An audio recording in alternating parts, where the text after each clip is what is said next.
Alright guys, how's it going? It is week 2. We're coming back at you with a Friday tutorial here for Logic Pro X. My name is mdunbar from Flemo City Media and TNO, a neighborhood organization. So today we're going to take you through some of the preferences, the settings, and kind of the basics behind you get into your first real Logic session here. So this again is your opening page. So it's going to be this blank Logic session, and we have again our menu for our first audio selection. So at this point it doesn't really matter. I'm just going to be showing you the options here. I'm just going to make sure we're still recording. Yes. So we're just going to pick an audio track. Sure. Create. Okay. So last week we made a quick beat, and we got you to feel good about seeing some things get done. This week we're going to go kind of setting by setting here, looking at what we have. So obviously you can pull up your Logic Pro here. This is version 10.2.4. So we're going to dive right into preferences here, okay? So you'll find preferences by this Logic menu, this pull down menu. Logic Pro X, preferences, we're going to go to general.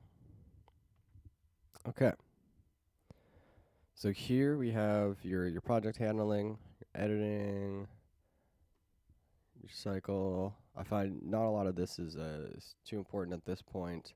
That should all be set relatively how you need it. So we're going to get into audio here where it gets important. This is still recording, fantastic. So this is my voiceover session in Pro Tools, which we're doing separately from Logic here. So current audio enabled. Audio box USB, that's what I'm recording into for my voiceover here. So your buffer size is essentially how much processing you're letting it do in samples. So the less is better for recording. So if I'm doing this voice here, I'm going to want to keep it under, 256, 128, 64. But if you're editing or mixing a really intensive session, you're going to want it 1024, so it has the full kind of buffer size to chop away at that. So it even tells you your kind of latency, which is how much time it takes to run through the entire system back out to here. That's 12 milliseconds here, so just a little bit actually, which is funny. So we have a couple other options here. It's all for how how Logic communicates with the gear you're using. We got general. So make sure in this section that you're using, 24-bit recording. You're using software monitoring, so you can hear through the recording here. These are all going to be, specific to you. How much you want it to dim, if you're going to be using any dim buttons. Plugins for that. Latency, it has its own. If you enter low latency mode, it means that some of the plugins you're using are going to react a little better. And if you notice that if you're recording audio tracks, and it's not lining up completely based on where you started recording it, that could be your issue there. So check if low latency mode is on or off, and make sure you're in the right setting for what you're trying to record here. So editing, you got your classic crossfade times if you're making fades. This is maybe a little over a lot of people's heads, but important nonetheless to get through and to understand a little bit. You'll really understand each of these facets the deeper you go. So your output 1 and 2 stereo. That's nothing wrong with that. Balance left and right. That's good to see. Inputs, I got nothing right now because I haven't set up the inputs on the audio box. File editor, MP3. So this is your bouncing down to MP3 after the fact. These are your settings here. Perfect. So audio, I feel like is your constantly most important preferences menu. So MIDI. Here you have display, and it lets you choose what the display looks like. You can change where your keyboard's middle C is, the note that on the if you're using a MIDI keyboard, that will trigger middle C on the keyboard. So you can adjust that. You see there's C4 for Roland and C3 for Yamaha, which is the most traditional.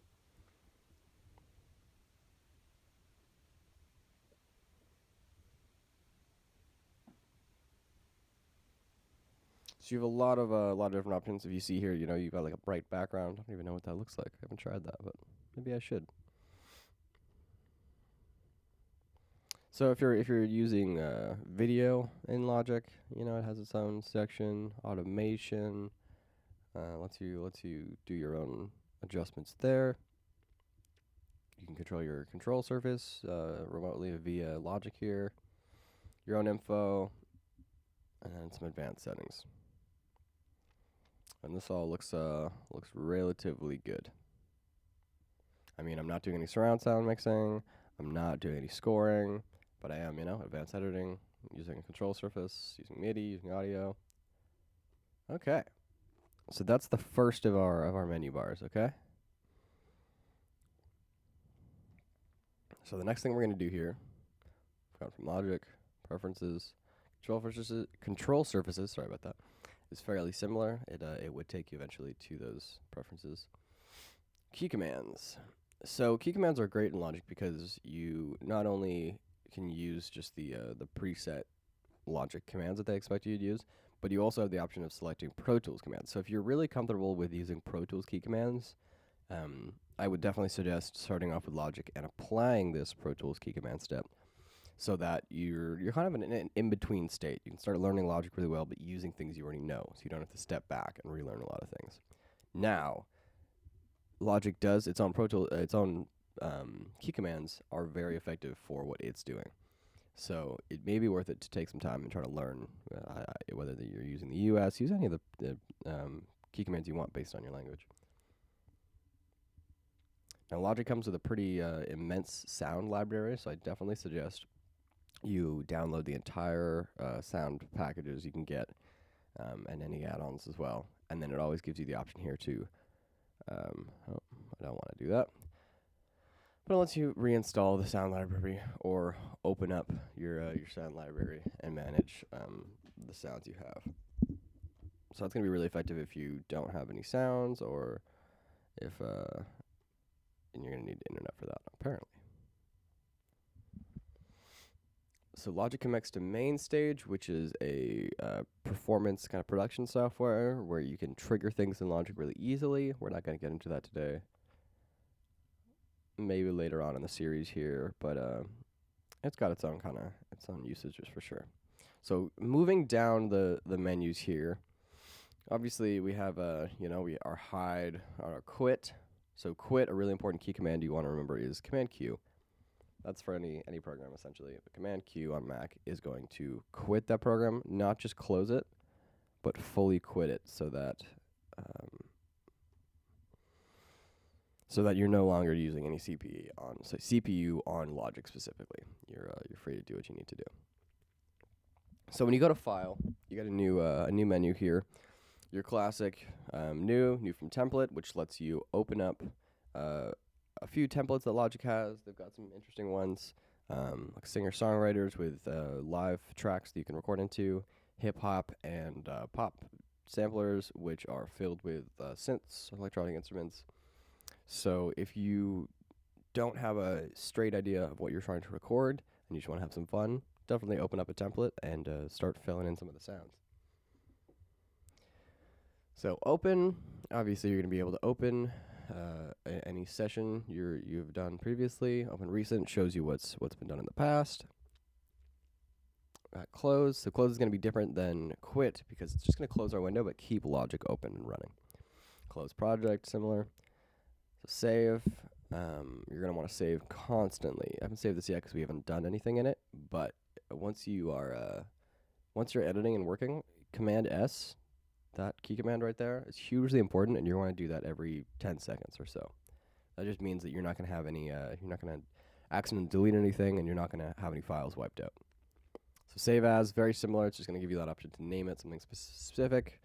Save a copy as is very important because it lets you keep the original version that you've been working on and save a new copy that you can edit, do any changes you want, and you can always go back to that original version. It's still saved. Totally free there.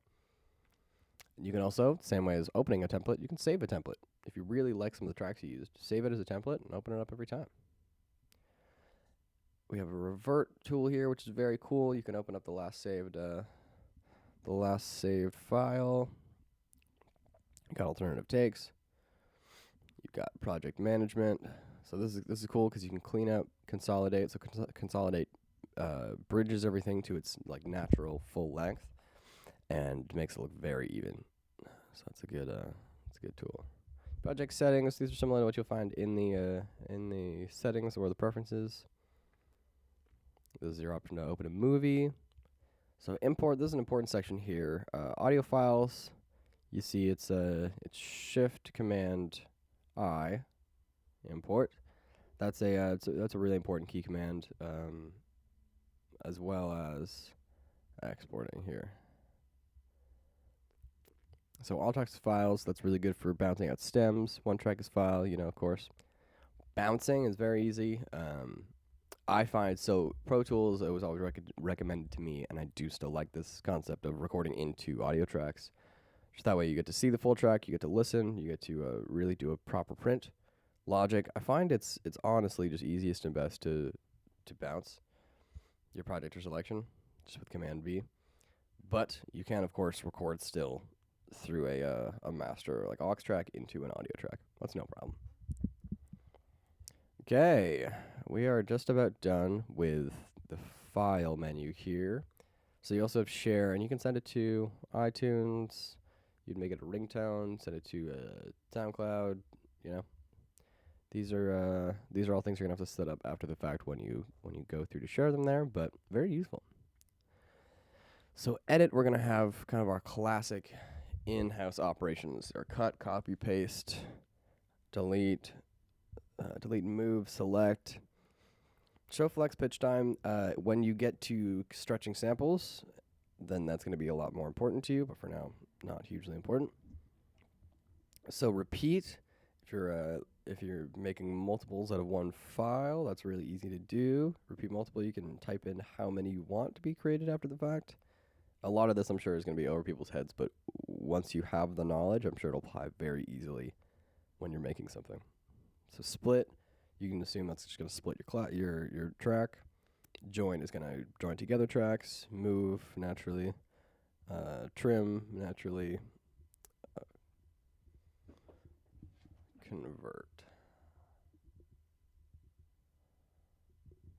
So convert's an interesting kind of section here. It'll let you convert things into new regions, new audio files, or aliases. Time stretching lets you change the algorithm. Copying MIDI events, delete MIDI events, separate MIDI events. It does have a full tempo drop down here. Emojis and symbols. So that's going to be kind of your constant go-to of Command X, Command C, Command V. Those are going to be really popular things. Command R is another huge one. All these key commands are really important for your progression here. So that's edit. Track, you see most of this stuff on the page, or could kind of guess at most of the key commands for this one, because your new track, yes, you have Control, Command, N, which is the same as this plus button here to get a new track. New audio track, new software instrument, new drummer track. So these are just all the types of new tracks you can create. You have some others. You can rename your tracks, hugely important. Delete tracks. You can stack tracks. Global tracks. So these tracks are all things that are running kind of the whole time as an output section or further down in the chain. So it'll affect all of your tracks equally. So I find what's really essential here is things like the tempo track. You can overall change the tempo, drop it down at certain sections, have transitions. Very, very useful. Output track, so that's like the volume for your final output there. So if you needed any automation on that, you could totally do that too. Very easy. Sort tracks, track colors, track headers. Okay. Navigate. So navigate essentially is, you have the navigation screen in front of you. You have this like edit window. So go to, that's the same thing as scrolling through to a position. You have markers. Very cool. You can create a marker. And there you go. So there's marker 1. Easy as that.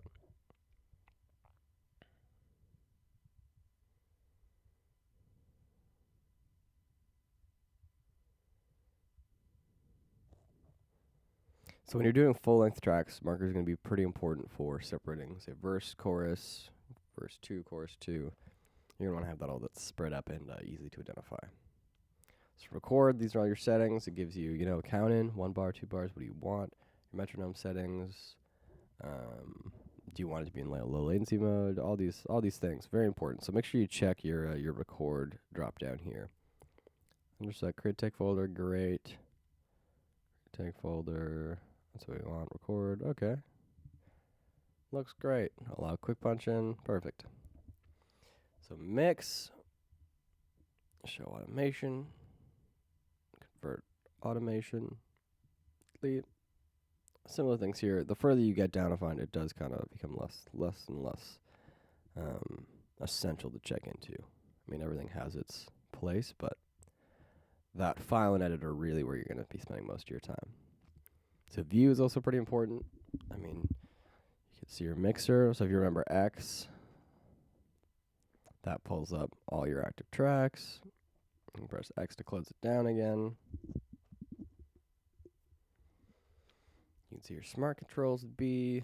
Show your editor with E, so let's try that B. That's your smart controls, and E. There's your editor. So make sure you practice all these things. Maybe put a little notepad down and jot down your favorite key commands once you need to remember. Window is fairly similar to view, but it gives you options to all the available windows you could be looking at. Really, really cool if you can't quite remember or find what.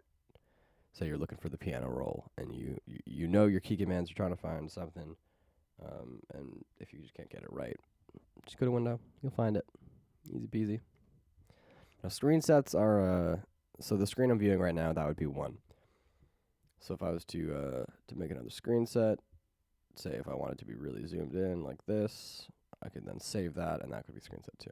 We're not going to do that right now though. And then help, you have a search bar to search anything you need, or go through the Logic manuals. So that's our top menu bar here. It's all pretty simple. We're going to go a little further down here, and we have our library, this kind of crate here. So if you need settings, or if you need to find your sound, this is going to be where you're going to want to do it. Now this is our region. Our information. So it's going to pull up the isolated track, show us all the info it has on it. Also is going to give us our, so on our region, what is the MIDI doing, what's happening there. And then we have this drop-down menu, which allows us to select things like note repeat, which is huge for, if you're a trap producer trying to make hi-hats, you can select any amount of repeat you want here. And say if you want 64th notes, you press one note and it's going to create 64th notes in place of that single note. It's quite interesting. Really good for hi-hats, that's what I found. A lot of these I haven't used, but these are kind of the classics of drop-downs, erase, splits, If you have questions, these are a little quick button. If you go over things, it'll tell you exactly what to do. And fader, you see. So if you do need some quick help and, you don't have time to watch a video or go back into tutorials, this is a great way to, okay, how do I get the bus going again? Send slot, okay. See, send level knob, and you can adjust how much is all there. So it really does just tell you perfectly workspace. There you go. Close that down. So these are our smart controls here. There's our mixer. So these are all still available through this top menu here as well, and our editor. So it's the same as the other key commands there. So this is your little transport up here. We have a record button, a play button, a stop button, and then a rewind forward and back. Here we're getting into our little LCD screen. So we have beats and time, beats and project, beats, time, and custom. So it really is just down to what are you working on. If you're working with a client and they need to see how many beats are going by, you want to use beats and maybe project if you want the the extra information here, these extra pieces. But if you need time, you just do beats and time, and it'll give you the time option. So make sure you're using what's appropriate. If the artist it needs only a minute of a track, or if you're looking to make something that's 30 seconds, then you need an eye on that to know what you're working with. So of course you have bar, you have beat, you have your division of the beat, and you have what tick inside that beat, or inside of the division. Your tempo, all you have to do here is just drag this up and down to change it. Very useful. Or you can type in if you want. If you want other changes. But, maybe for now drag. Okay, you got a time signature. This could be changed, so if you want to make it 3/4 instead. There you go. Easy as that. So as we slide beyond our transport here, we have, you see these little functions. This is called cycle. So it's going to engage this loop here. That's cycle. You can switch this to be anything you want. The most typical is probably 8 bars or 16 bars. And there's a loop there. Here we have our solo button. We have a tuner and a count-in. There's a couple other settings here, but it essentially lets us listen to our click or not listen to our click. That can be told by if there's an arrow here. So once you press that, now there's an arrow, so the click's going to be playing. You turn that off, it's now off. Okay, we're getting pretty close, guys. Coming across here, we have our event window, our markers, tempo, signatures. If you need an outside view, those are all there. Really great section if you're sharing files with someone, if you're sending this out to someone. You can do a notepad.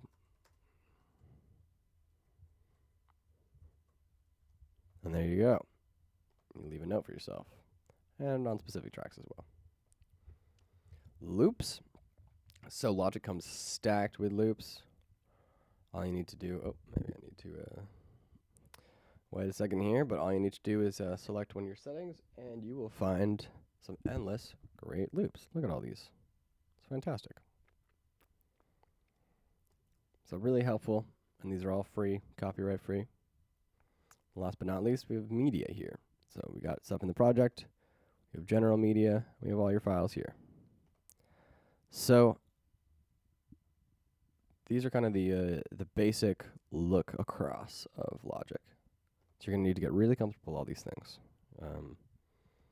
to truly feel like you can utilize the program. But with a little bit of time, a little bit of practice, it should be nothing for you. So now with some of this knowledge, why don't you try and make your own session here, either with key commands. If you need some help, just remember you can go in here, and all the key commands are listed far to the right here. So dive on in, start making your own tracks, and I would say for now, just have a good time experimenting, because there's a lot of use to developing in the software and creating, really diving in. But in an early stage, you really just want to get uncomfortable and be able to do the little things that you want to do, like make chops, split a track, join a track, create new, bounce something out. So you practice all these things, and don't expect the outcome to be great until you've done it a bunch of times. It's going to take a lot of practice. So with that in mind, please stay encouraged, stay inside, stay positive, get some exercise, and I hope to see you guys next Friday for the next section of our tutorial. All right, guys, take it easy. This has been Logic Pro Sessions with Morgan Dunbar from Flemo Media and TNO, the neighborhood organization. Happy Friday. We're out.